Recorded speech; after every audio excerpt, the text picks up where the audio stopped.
Number 1.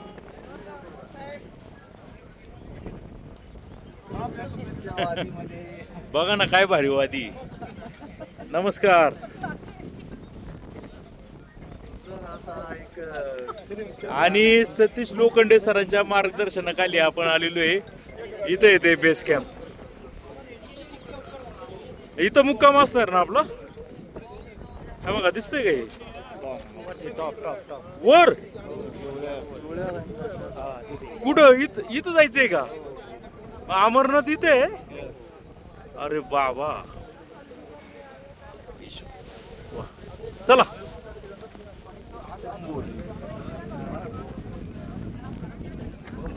हा आपल्याला वर जायचंय अमरनाथला. धन्यवाद सतीश. ही सगळी ट्रिपचं तुम्ही अरेंजमेंट केलंय त्याबद्दल. किती तुमची ट्रिप आहे ही? आमची साधारणपणे 15वी ट्रिप असेल. 15वी म्हणजे दरवर्षी येतच. हो दरवर्षी वर्ष एखादं चुकलं परत पुढच्या वर्षी तर निश्चित आहे महादेवाच्या शंभूनाथाच्या दर्शनाला बोलवून येतच त्यामुळे जायचंच. मग हे कंटिन्यू करणार का आता तुम्ही? हो जोपर्यंत आपले हातपाय हलतात तोपर्यंत आपण इथे यायचं. मला या वर्षीच बोलवणं आलं आणि इथून पुढे तुम्ही कंटिन्यू राहाल.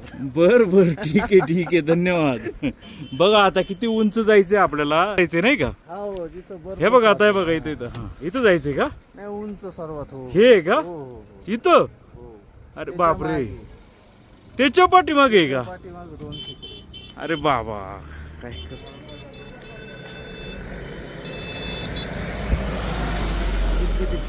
देवांना भेटण्यासाठी. आता काय झालं का आम्ही गेल्या महिन्यातच आपण हे केलं होतं, तयारी केली होती. हो. विमानाची तिकीट बुक केली. हो ती कशी केली ते सांगा. विमानाची तिकीट प्रत्येकाच्या मोबाईल मध्ये एक मेक माय ट्रिप हा त्याच्यानंतर हा म्हणजे आपल्या ऍप द्वारे बुक हो, केली. मग आपण आपण कसं आलो श्रीनगरचं घेतलं ना अगोदर का कसं? आपण श्रीनगर डायरेक्ट पुण्यावर मिळत नाही. आपण कनेक्टिंग फ्लाईट घेतो. बर म्हणजे दिल्लीला ती थांबते आणि ती आपल्याला दुसरी देते. अच्छा.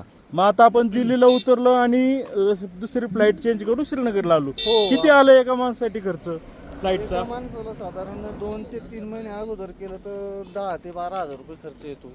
ओके. आणि तात्काळ जर असेल तर 20,000. बर म्हणजे आपली 10,000 रुपयाची बचत झाली. हो. आणि ट्रेनला किती खर्च आला असता? ट्रेनला 5,000 रुपये परतीला. आणि धक्काबुक्की वेळ वगैरे गेला तो विषय वेगळा. वेळ गेला असता. आणि ही 5 दिवसामध्ये भोले बाबाचं दर्शन करून आपण परत आपल्या. आणि मग आता मला सांगा का आता या ठिकाणी आता आपण श्रीनगर वरून एक बस बुक केली होती. आणि श्रीनगरवरून हे साधारण किती किलोमीटर हे जे ठिकाण आहे अमरनाथ हे किती किलोमीटर आहे? श्रीनगर ते बालटाल बेस कॅम्प म्हणजे जिथं यात्रेकरूंना थांबवलं जातं त्यांना सुविधा त्यांचं जेवण त्यांची राहण्याची व्यवस्था आहे श्रीनगर साईन बोर्ड करतं. म्हणजे अमरनाथ साईन बोर्ड. तर ते साईन बोर्ड आपल्या इथं पहिलं थांबून घेतं आणि थांबल्यानंतर तुमचं रजिस्ट्रेशन चेक करणं. मोठ्याने बोला. तुम्हाला कार्ड देणं म्हणजे नाही पण आता हे बुक कसं करायचं? हे आपल्या इकडं सुविधा सगळ्या झाल्या आहेत. म्हणजे कशा पद्धतीने आपण केलं सांगा. आपण प्रत्येकाचे आधार कार्ड प्रत्येकाचे मेडिकल हेल्थ म्हणजे ज्याची प्रकृती चांगली मेडिकल सर्टिफिकेट घ्यायचे. अच्छा ते अपलोड करायचे. आणि यांची वेबसाईट कोणती आहे म्हणले? यांची www. Amarnath sign board. Shrine board. हा. अच्छा. आणि त्याच्यावर हे करायचं बुक करायचं का आम्ही अमुक दिवशी येतोय. हो. मग काय होतं आणि पुढं? इथं आल्यानंतर मग ते तुम्हाला RFD कार्ड देणार म्हणजे रजिस्ट्रेशन तुमचं परफेक्ट झालेलं आहे. तुम्ही जाऊ शकता दर्शन. यासाठी काय पैसे वगैरे शुल्क द्यावं लागतं? 50 रुपये शुल्क असते फक्त. हो. मग आता आपण काय पावती दाखवायची की इथं कसं करायचं? हो आपण केलेलं रजिस्ट्रेशन आपल्या मोबाईल मध्ये पण असेल प्रिंट आउट पण असेल ती दाखवली तरी चालेल. बर. अच्छा. आणि त्याच्यानंतर हे आपल्याला RFID मग काय पावती असते? RFID कार्ड ते गव्हर्नमेंट देतं आणि तुम्ही दर्शन करून खाली आलं का पुन्हा जमा करून घेतो ते पुढच्या टोकन प्रमाणे देत असतो. बर. आता रस्ता तर इथपर्यंत आहे, परंतु आपल्याला जवळपास 1.5 किलोमीटर चालत यावं लागलं. इथं जवळपास देशामधून म्हणजे हिंदुस्थानातून दररोज लाखोच्या वर भाविक येतात. पार्किंग व्यवस्था 5 किलोमीटर लांब आणि पार्किंगची गुंतागुंत होऊ नये म्हणून भाविकांना थोडंसं वॉकआउट करत. बरं, आता मला सांगा, आता आपण बेस कॅम्प आता उद्या निघणार आहे प्रवासाला. हो, उद्या पहाटे 2-3च्या दरम्यान. पहाटे 3 वाजता. मग आता वरपर्यंत किती किलोमीटर जायचंय वर? साधारणपणे 15 ते 17 किलोमीटर. हे कसं जाणार आहे आपण? बालटाल मार्ग. म्हणजे बालटण अजून पुढे? हो. बापरे. जे तुम्हाला पिवळ्या रंगाचे जे टेंट दिसतात ना, टेंट, हा दिसले टेंट. तो बालटाल बेस कॅम्प. ओके. हा आणि दुसरा मार्ग आहे तो पहिलगाम मार्ग. हा हा हा. तो आहे जवळपास 25 ते 30 किलोमीटर. बर, म्हणजे बालटण सोपं आहे, बालटाल सोपा. पण 15 किलोमीटर वर चढत जायचंय आपल्याला. हो, घोडा, काही वयस्कर लोकांना पालखी आणि आपल्यासारख्या जवान लोकांना पायी पायी. मग आता आपण जवान आहे, मग आपण कसं जाणार आहे? आपण आता आपले पाय चेक करणे आणि आपण पायी पायी चालणे किंवा घोड्यावर चालणे. म्हणजे कस लागतोय, सरावाचं काम आहे. हो, सराव असेल तर 100% तुम्ही, नाहीतर घोडा घ्या. घोड्याला किती खर्च येतो तरी अंदाजे? घोड्याला साधारण 5,000 रुपये परतीच्या प्रवासाला खर्च आहे. बर, डबल म्हणजे रिटर्न. बरं, आता किती वेळ लागतो वर जायला? 3 वाजता आपण उद्या निघालो. आता आपण जर हाच 12-15 किलोमीटर आपल्या सह्याद्रीच्या पर्वतरांगामध्ये गेलो तर आपण 2-3 तासामध्ये जाऊ. बर. पण इकडे जसं जसं आपण वर जात जाऊ ऑक्सिजन वगैरे कमी पडतो. ऑक्सिजनची कमतरता होती, त्यामुळे चालण्याचा वेग मंदावतो. जसं आता इथंच तुम्हाला जाणवतं. तुम्हाला दाप लागलेली आहे, बोलता येत नाही. हा हा हा. तसं मग घोडा आणि जे घोडे चालक असतात ते प्रॉपर तिथं ट्रेन असतात, पहाडी लोक असतात, हा. त्यांना दररोज पहाडामध्ये फिरायची सवय असते. ते सहज जाऊ शकतात. म्हणजे घोडा किती तासात? 3 तासात जातो वर. हा, घोडा 3 तास होता. बर. आणि हा, बोला बोला. रिटर्नच्या प्रवासीला काही त्रास होत नाही उताराला. हा हा हा. घोडा पण लवकर येतो, 2.5-2 तासात. 2 तासात म्हणजे 1 तास कमी. बरं, आता हे जे पाणी आहे हे अतिशय शुद्ध पाणी दिसतंय आणि आपण सगळीकडे हे पाणी पाहत होतो वाहतंय. हे सगळं ग्लेशियर, हे जे वरती हे दिसतंय आपल्याला ग्लेशियर, ह्याचं पाणी आहे का? हो, आता पृथ्वीचं तापमान वाढत चाललं. तुम्हाला ऐकून असन युरोपचं सुद्धा कधी तिथं AC पंखे नव्हते, तिथं सुद्धा बर्फ वितळले आणि तापमान वाढले. तोच परिणाम यावर्षी बाबा अमरनाथ यात्रेवर झाला.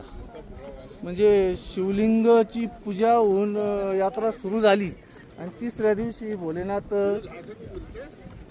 अदृश्य झाले असं म्हणावं लागलं. म्हणजे जी पिंड यापूर्वी म्हणजे 15-20 वर्षापूर्वी ती 6 फुटाची, कधी कधी 15 दिवस राहायची. हो 10-10 फुटाच्या व्हायच्या, आणि आता त्याचं प्रमाण हळूहळू आणि छोटं हे होतंय. पाणी ग्लेशियरमुळे वितळत चाललंय. म्हणजे तापमानामध्ये किती वाढ होत चाललेली. अच्छा, म्हणजे हे आपल्या प्रदूषणामुळं या हिमालयामध्ये सुद्धा होय, त्याचा होय. परिणाम जाणवतोय. आणि आता जे ते लिंग तयार व्हायचं शिवलिंग, तर ते आता कमी झाले. आता तर मला असं कळलंय दुर्दैवाने, म्हणजे मला बोलायला वाईट वाटतंय. हा, त्या पवित्र गुफेच्या दर्शनासाठी एवढे भाविक जातात. तिथं शिवलिंग असो नसो, ते काय म्हणतात का दरवर्षी ही आपली यात्रा आहे, जशी आपण वारीला जातो माऊलींच्या, तुकाराम महाराजांच्या, तसं दरवर्षी अमरनाथ यात्रेला येणारे लाखोनी भाविक. मित्रांनो सांगायला खूप असं वाईट वाटते का पूर्वी ती 10-12 फुटाची ते शिवलिंग तयार व्हायचं आणि 10-12 दिवस चालायचं, सगळीकडे बातम्या वगैरे यायच्या. परंतु आता असं झालंय की ह्या टेम्परेचर वाढमुळं ती आता शिवलिंगच तयार होत नाही. आता काहीतरी छोटं आकारामध्ये तयार झालं होतं आणि असं दुर्दैवाने म्हणजे बोलायला पण चांगलं नाही वाटत, ते वितळून गेलेलं आहे का तापमान वाढीमुळं, जागतिक तापमान वाढीमुळं. त्यामुळं आता आपल्याला फक्त काय आहे, गुहेचं दर्शन करायचंय असं. आपली जी पवित्र गुफा आहे जिथं शिवलिंग तयार होतं, म्हणजे भारताच्या हिंदू भूमीमध्ये का इथं याच भागात का तयार होतो, इतर ठिकाणी का तयार होत नाही? इतर ठिकाणी हिमाचल प्रदेश आहे, शिमला आहे, कुलू मनाली बर्फाच्छादित प्रदेश आहे, पण ते इथंच का तयार होतं? आता दुर्दैवाने म्हणजे या तापमान वाढीचा फटका या ठिकाणी सुद्धा पडतोय असं दिसतंय. पण तरी देखील श्रद्धाळूंची संख्या काही कमी होत नाही, वाढतच चालली आहे.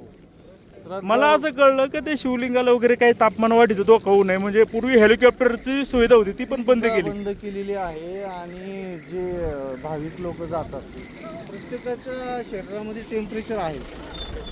आज लाखोनी जरी भाविक जात असेल आणि शेवटी ग्लोबल वॉर्मिंग ही दिसते. आपण जे श्वास घेतो त्यातून जे काही उष्णता तयार होती त्याचाही परिणाम होतो. त्याचा सुद्धा परिणाम होतो. मला सांगा ह्या ठिकाणी बघा इतर ठिकाणी जर आपण बारकाईने पाहिलं तर खूप झाडं आहेत तिकडं, परंतु ही सगळी झाडं हे काहीतरी भूस्खलन झालंय संकलन झालं आणि ही सगळी झाडं नामशेष झाली आणि इकडं हा भराव तयार झालाय.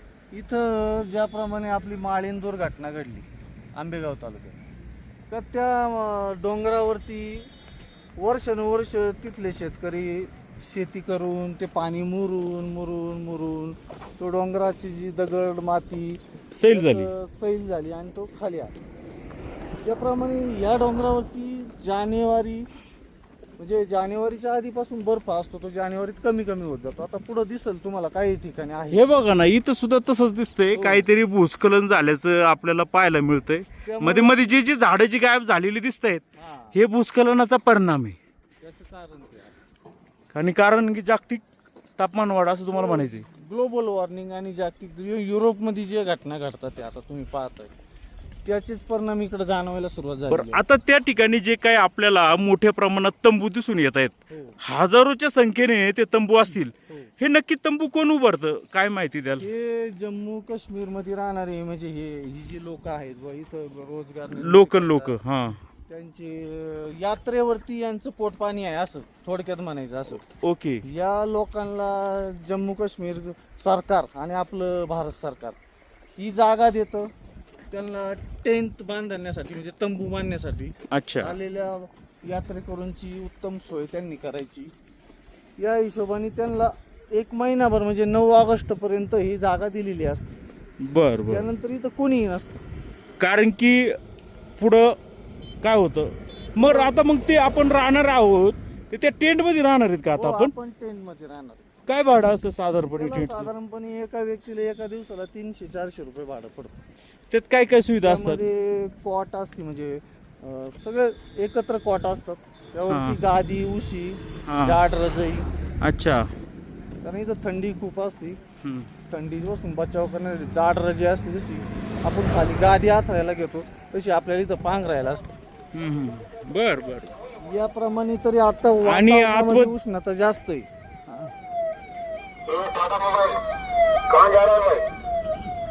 बर. हा हा.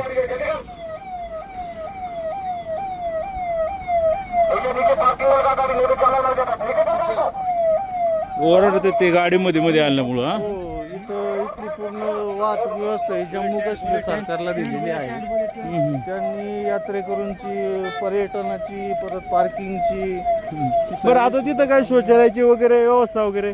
हा सर्वात महत्वाचा प्रश्न हा तुम्ही विचारला संदीपजी. का आम्ही पूर्वीपासून 15 वर्षापासून इकडे येतोय. थांबा ते जे हो दे जरा काय चाललंय यांचं गोंधळ मग बोलूया आपण.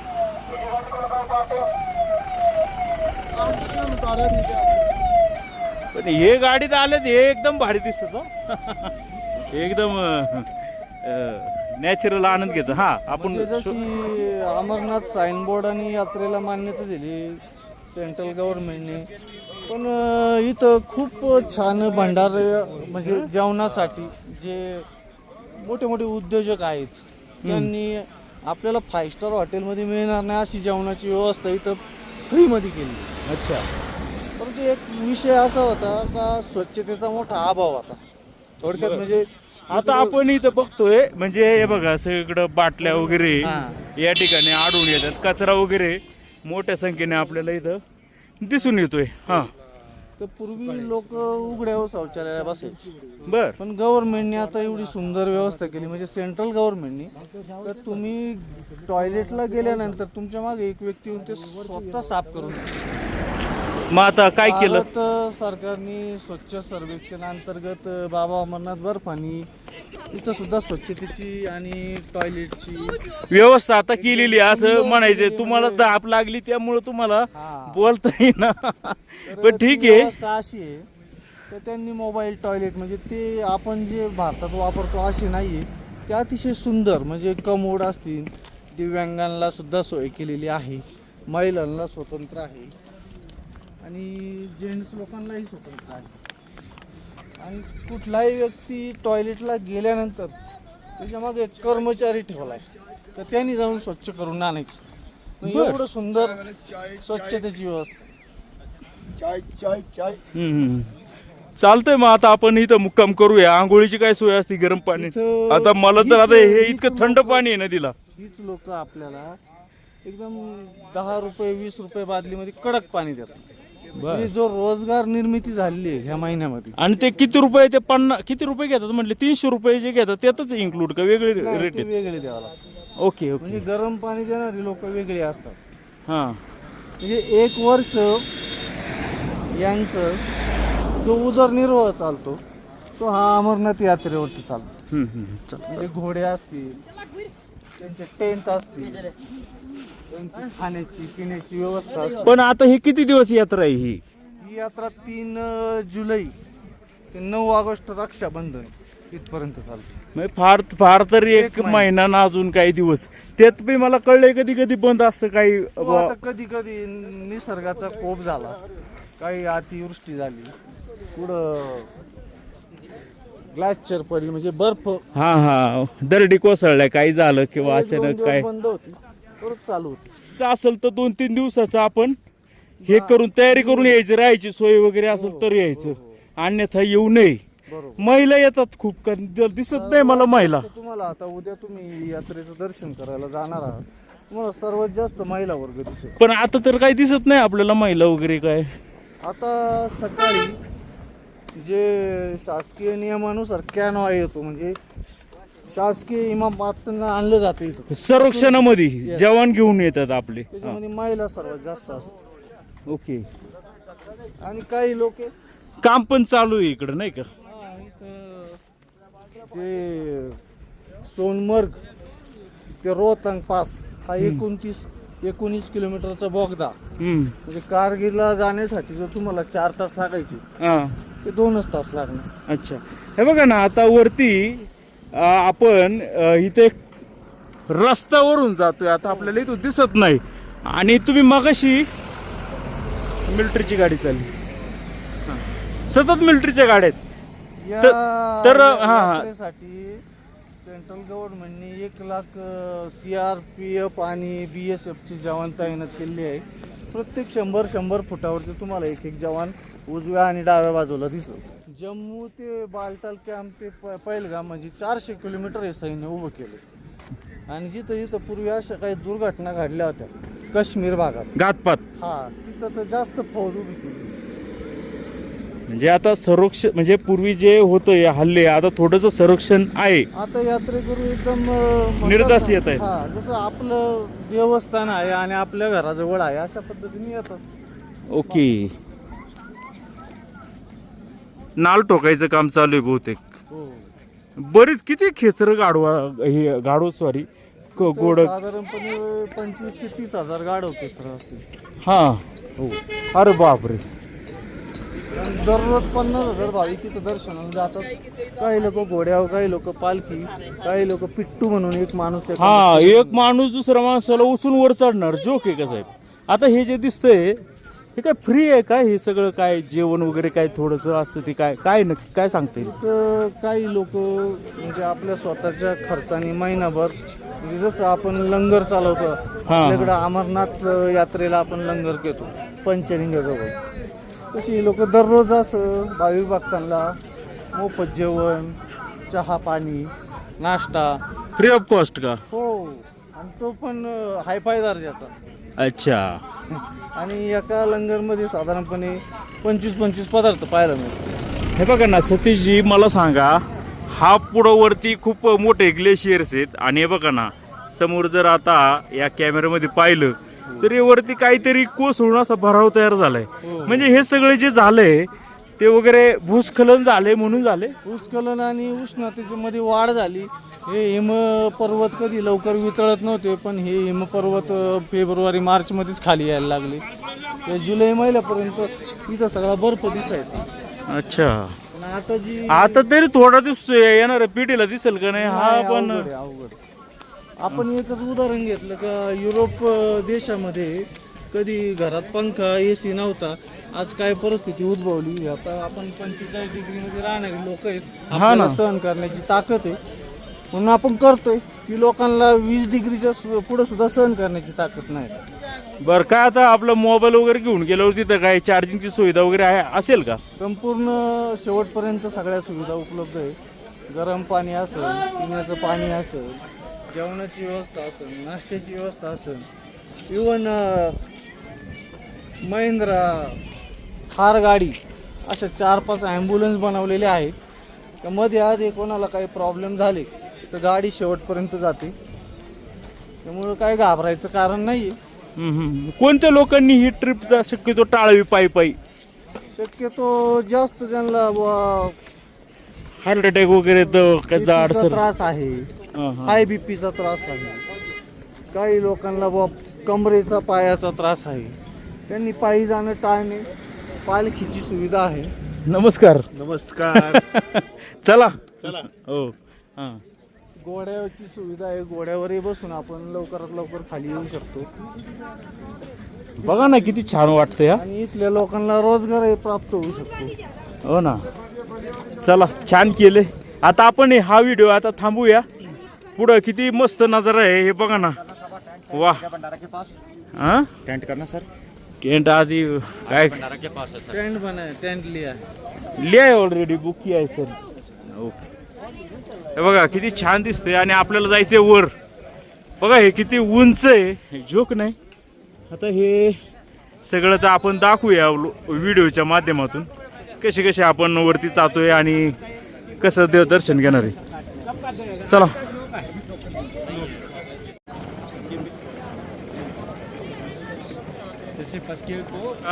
RFID कार्ड काढायसाठी आपण हे केलेले. आता कुठं जायचं काय काय म्हणतात? आपल्याला आपण जे रजिस्ट्रेशन केलेलं आहे आपल्या गावी तर आपल्याला इथं आपले हाताचे थंब देणे किंवा आपले काही डॉक्युमेंट सादर करणे आणि त्यानंतर आपल्याला RFI कार्ड दिलं जातं. आपल्याला त्या शेवटच्या गेटने आज जावं लागेल. बरं, हे इथंच आहे का वर हे जे आहे? हीच जागा आहे. म्हणजे बघा या कमानीच्या पाशीच आहे इथं. हो. चला मग आता आपला हे जे काही लोक फॉर्म घेऊन ठेवले हातामध्ये तात्काळ रजिस्ट्रेशन करणे आणि तात्काळ दर्शन घेण्यासाठी हे आहेत. पण यांना तात्काळ दर्शनाला उभा नाहीये. त्यांना एक दिवस वेटिंगला ठेवलं जातं. यांनी इथंच मुक्काम करायचा. हो, त्यांनी या टेनमध्ये मुक्काम करायचा. बरं, मग आता हे फॉर्म कुठं देतात हे लोक? हे मेडिकल करावं लागतं इथं. म्हणजे तुम्ही जे मेडिकल केलेले आहे त्या मेडिकलला इथं ग्राह्य धरणार नाही. तुमचा आजचा फिटनेस चेक करणार. ओके. मग आता आपण ऑलरेडी हे केलेलं आहे काल परवाच. हा 1 तारखेला केलेले आहे. मग ते आपलं चालतंय ना? 15 दिवस ग्राह्य धरणार. बर, 15 दिवस ग्राह्य धरलं जातं. आता यांचं मेडिकल चेकअप होणार. मेडिकल चेकअप होणार हम्म. आणि त्यानंतर मग यांना RFI कार्ड म्हणजे आजच्या दर्शनाच्या रांगेनुसार आणि लोकसंख्येनुसार ते दिले जाणार. बर, म्हणजे विशिष्ट लोकसंख्येच पाठवली जाते तिकडे. विशिष्ट साधारण 50,000च्या आत. बर, मग त्याच्या वर झाली का मग त्यांनी राहायचं, मुक्काम करायचं. काम करायचं म्हणजे 1 दिवस असो, 2 दिवस असो, 3 दिवस असो.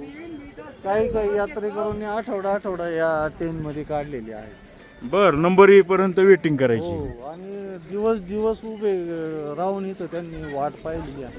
बर ते बर. काय शेवटी दर्शन घेऊनच वापस गेले. म्हणजे आपण नशीबवान आहे. हो. आपण पूर्वतयारी करून आलो आणि या सगळ्या सुविधा ज्या आहेत या सरकारी वेबसाईटवर अगदी कमी याच्यामध्ये उपलब्ध आहे. तर इथं पण काय लावलंय जवानांनी? शेवटच्या गेटला जायचं आपल्याला. उलट फिरून यावं लागेल. हा, तिथंच त्या भागामध्येच काही कॅम्प लावलेले रजिस्ट्रेशनसाठी. ऑनलाईन पद्धतीने काम चालू आहे. सगळ्या सुविधा इंटरनेटच्या इथं आता त्याचा वापर करून जावा.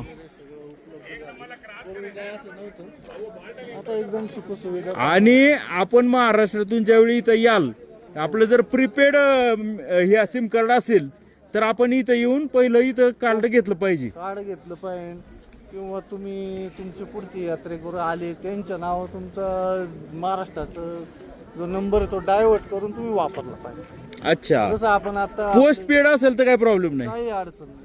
प्रीपेड असेल तर आपण इथं वेगळं कार्ड घ्यायचं. वेगळा नंबर, कारण त्या गव्हर्नमेंटचा नियम असा आहे, काही गोष्टी यांच्या जरा सिक्युरिटीमध्ये राहावं लागतं. तिथे येणारे पर्यटक यांना प्रत्येक गोष्टी त्यांची कॉल हिस्ट्री, कॉल रेकॉर्ड हे ठेवणं या गरजेचं आहे. बघा ना, इकडं पाहू शकतोय आपण का या ठिकाणी किती गाड्या आहेत. अक्षरशः हजारो गाड्या या ठिकाणी आपल्याला दिसून येत आहेत. हे बघा, आणि ही लोक नशीबवान असतील, कारण की हे यांना थेट इथपर्यंत आले ते. आता मी तर जवळपास 1.5 किलोमीटर चालत चालत आलेलो आहे. बघा किती या गाड्या आहेत आणि ह्या इथंच मुक्काम करतायत. आणि इकडं ह्या सगळ्या त्या तंबू आहेत. या तंबूमध्ये आता आपल्याला मुक्काम करायचं आहे. वरती जाऊया आपण. आपल्याला चांगल्या प्रकारे चित्रीकरण करता येईल, कशा प्रकारे रजिस्ट्रेशन करता येतं. कदाचित एखादा जम्मू काश्मीर अधिकारी सुद्धा आपल्याला त्याची माहिती देईनच. आपण तिथं पहिलं पोहोचू. कमाने कमानेच्या इथून जे आपल्याला कार्ड काढायचे, CF काय म्हणले तुम्ही? RFI कार्ड काढावं लागतं. RFI ID counter.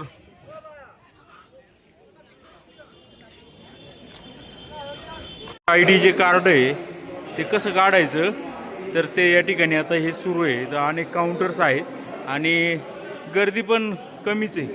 दिलंय का आपण RFI ID? काय RFID कार्ड काढण्यापूर्वी ते KYC करून घ्यावं लागते. KYC. आता आधार कार्ड देऊन ते देतात लगेच करून. अच्छा, ते दिले की काही 0 मिनिटात आपल्याला RFID कार्ड मिळेल. आपली यात्रा सुरू. ते जुनं आपलं डॉक्युमेंट ऑनलाईन आलंय ते दाखवायचं फक्त. ठिकाणी KYC करूया आधार कार्ड दाखवून, आणि त्यानंतर जे काय आलंय जी जी हे काय होतं आपलं हे? ते परमिट आपण जे काढलं होतं ते परमिटचा नंबर त्यांना लागतो. हा नंबर येतो. अच्छा अच्छा, त्या नंबरवर ते माझं आहे का त्याच्यात? तो आहे ना. बर, माझ्याकडं नाही म्हणून म्हटलो. काय असतं एकदा बघूया, ओपन करा ना. एक सेकंद. हे बघा, हे अशा पद्धतीचं RFID कार्ड हे जे आहे, श्री अमरनाथ यात्रा परमिट जे आहे हे घ्यावं लागतं. ऑनलाईन घेऊ शकता, इथं तात्काळ घेऊ शकता. जर तात्काळ आलं तर तुम्हाला त्रास होईल, जरा थांबावं लागेल. ऑनलाईनच करा शक्यतो. तर हे अशा पद्धतीचं आहे. आणि हे इकडं आल्याच्यानंतर हे दाखवायचं अगोदर या ठिकाणी KYC होते आधार कार्ड दाखवून, आणि नंतर एकदा KYC झाली का लगेच आपल्याला जे काही हे आहे ते परमिट आहे ते मिळून जातं. आपण हे RFID कार्ड घेतलेलं आहे. इकडं KYC केलं आणि इकडून RFID कार्ड घेतले. आणि आता ही लेस पण मिळते वाटतं. लेस कुठं मिळते? हा, इथं. अच्छा, आता हे अशा पद्धतीचं आता हे आहे. आता ही गळ्यात घालून आपलं हे आयडेंटिटी कार्ड झालं. आता आपल्याला परमिट आहे की आपण ही यात्रा करू शकतो.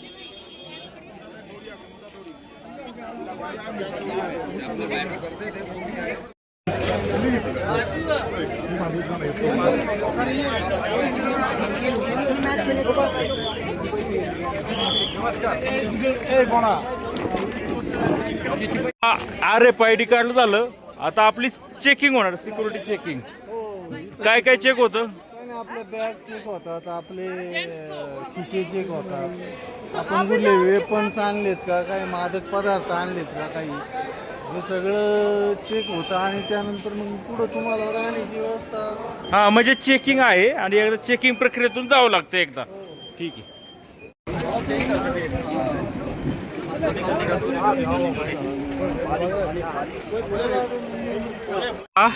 हे अशा स्वरूपाचे टेंट्स असतात, गादी वगैरे व्यवस्थित, उशी, कपडे याची परिपूर्ण अशी सुविधा या ठिकाणी असते, नाही का? एका माणसामागे 300 रुपये, नाही का? ठीक आहे ना, काय हरकत नाही. टेंट मध्ये 10 माणसं राहू शकतात. 3000 रुपये ते एका दिवसाचे घेतात. त्यांना पिण्याचं पाणी देतात, कंबल, पाईपलाईन पण आहे. हा हा, थंड पाणी, एकदम शुद्ध पाणी, ओरिजिनल पाणी, ओरिजिनल हिमनदीचं पाणी. वा, चांगलं आहे, एकदम भारी. हा, काहींना पडदा हवा असेल तर प्रायव्हसी सुद्धा आहे इथं हा, फॅमिलीसाठी. ठीक आहे ना, एकदम व्यवस्थित आहे. बघा, इथं मोठ्या प्रमाणावर आंघोळीचं किंवा टॉयलेटचं सगळं युनिट आहे आणि सगळी सेवा ही फ्रीमध्ये आहे. तुम्ही पाहू शकताय, आंघोळीची पण सोय, टॉयलेटची पण सोय आणि टॉयलेट पण कमोड वगैरे चांगले आहेत. काय लॉक लावले सगळे अशा पद्धतीचं चांगलं आहे, क्लीन आहेत आणि फ्री सेवा आहे.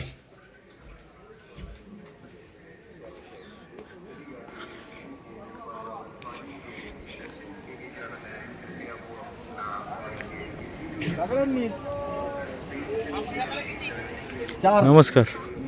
आता हा तो बोगदा आहे नाही का, काय म्हणतात त्याला, गुरुजीला बोगदा. आणि हा डायरेक्ट जाणार आहे गुरुजी. भारतातला किंवा आशियातला सर्वात मोठा बोगदा 16 किलोमीटरचा बोगदा होणार आहे. आणि तो ह्या ही जी आता चालू असलेली लेन जी आहे, लेह लडाखला जाणारा, कारगिलला जाणारा जो रस्ता आहे, आता हे बघा कारगिलला जाणारा रस्ता वरून आहे असा घाटाघाटाने.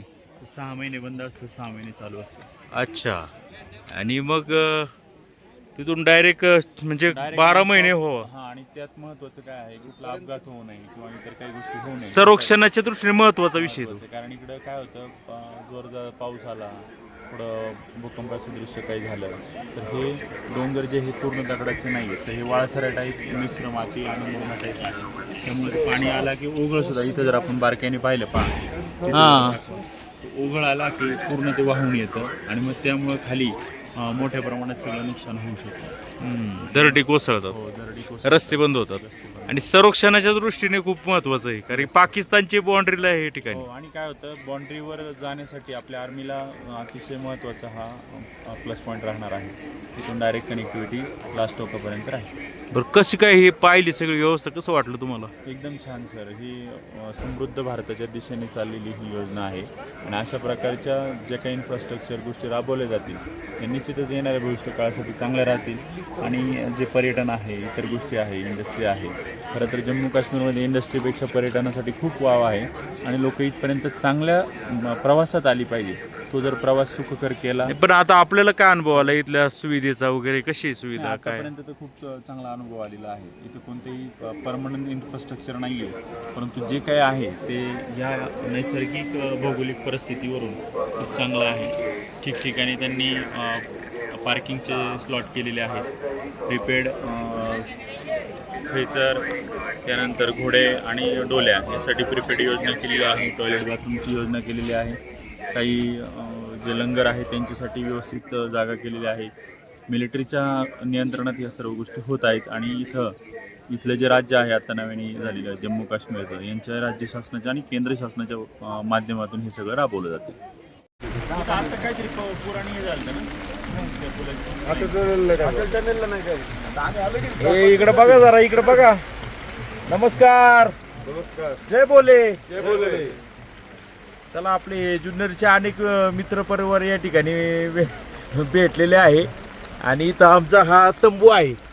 आणि बघा आता आजचा आम्ही इथं 1 वाजेपर्यंत मुक्काम करणार आणि 1 वाजता निघणार अमरनाथला. तुमचं झालं दर्शन? हो, झालं. पायी गेले ना? हो, पाय गेलं. मग कसं वाटलं? छान छान. तुमची किती ट्रिप आहे? ही माझी 26 वर्ष 24वी ट्रिप आहे. कारण 2 वर्ष कोरोनामध्ये यात्रा बंद होती. तुमचं वय किती होतं पहिली ट्रिप केली तेव्हा? पहिलं ट्रिप केलं त्यावेळेला माझं वय असं साधारणतः 30. 30. आणि तेव्हापासून आता वय किती आहे तुमचं? 56. वाटत नाही हो. वाटत नाही पण आहे 56 आहे. आता दरवर्षी येणार का तुम्ही? दरवर्षी जोपर्यंत बोलवतो तोपर्यंत यायचं. बर त्यांची इच्छा असते तोपर्यंत कोणीच अडू शकत नाही मला यायची.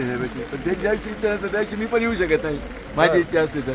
बरं ठीक आहे. चला, आता आम्ही पण आता यांचं दर्शन झालेलं आहे आणि हे तर बरेच लांबून आलेत, लेह लडाख वगैरे, आणि गाडी करून आलेत ना, सगळे फिरून आले. तर आम्ही पण आता जातोय. ठीक आहे, चला. धन्यवाद.